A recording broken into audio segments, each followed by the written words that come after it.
ณีนครหลวงเวียงจันทร์บพี่น้องทางบ้านเวียงแก้วพี่น้องนาทมนนท์แสกจันทร์ดงโดบ้านเกษตรมิตรไก่เคียงบนจะเป็นพี่น้องหนองเวียงคำนะพิเศษกับพี่น้องไฟแดนเมืองเจ้าภาพนะฟังมาทางท่านในบ้านฝักส่วนคณะกรรมการเขาจะได้การเก็บพร้อมฝักส่วนในน้องป้องกันคณะกรรมการก่อนการประเภทนะครับพิซซ่อความบักบั่นมวลเซิร์นและกระทั่งทีมงานดนตรีลูกไส้กบเขามีจุดประสงค์ในการเสพบุญพระเวทปีนี้เป็นวันสองค่ำคืนเมื่อนี้เป็นวันที่30ท้ายเดือนของเดือน1เป็นค่ำคืนน้ำเย็นเมื่อ31เป็นค่ำคืนที่2เป็นค่ำคืนสุดท้าย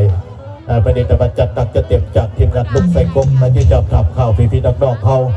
แล้วก็บอจะเป็นตู้เบอร์1เบอร์2เบอร์3เบอร์4ผู้ใดบางคนก็ได้เลือกประเภททั้งบนผักบนเสาเป็นโต๊ะเป็นตังทั้งหน้านกสาวตาซิ่งเข้ามาจับจอกบนผักบนเสาแต่ว่าทั้งห้องขายเป็นบริษัทเป็นแล้วเป็นคือเมื่อคือเนาะเดี๋ยวไปนี่ก็เป็น4เมื่อ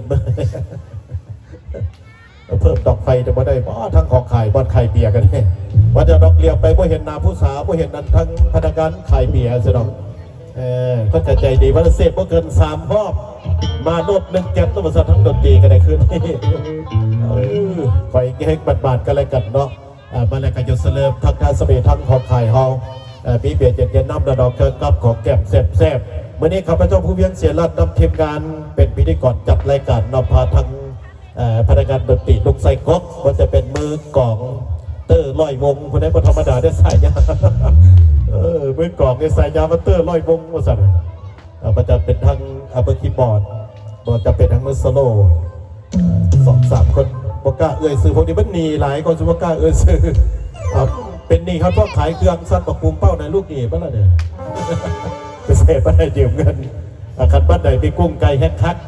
เล่นติ้นหนีพร้อมเนาะก็เก็บแต่พ่อมันในทั้งศิลปะโบมันจะเป็นนักฮอกยิงนักฮอกทรายพันห้องมาเป็นกันสมทบกันเนาะ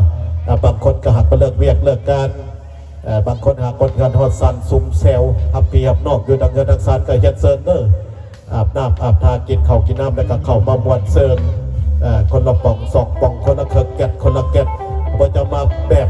ครอบครัวบ่จะมาแบบหมู่คณะบ่มากับทั้งคนหักคนแพงเป็นจิตเดียวต้อนรับบรรดาแขกทุกท่านกันแล้วกันเนาะบ่จะเป็นหมู่บังไส้บังขวานทั้งหน้าทั้งกลางกระจังบ้ากันอยู่เริ่มต้นคือทำอิฐจริงใจและใจจริงจากทั้งทีมงานศิลปะดนตรีลูกไส้ก๊อก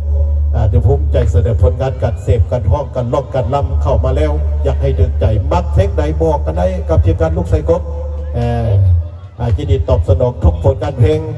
ขอเพียงต้องเข้ามาแล้วขอผลงานเพลงกันได้เนาะมอบ1 สดเป็นสุดมิตรสกลเพื่อเป็นการรอท่าน้ำกินน้ำใจของพี่น้องคนมักบวนเขาหนอกเขาเบียดกันในช่วงนี้ถือว่าเป็นแหกบาทมอบตะบิดและก็ขึ้นตะบิดพร้อมลูกไส้ก๊อกยัดให้ณบัดนี้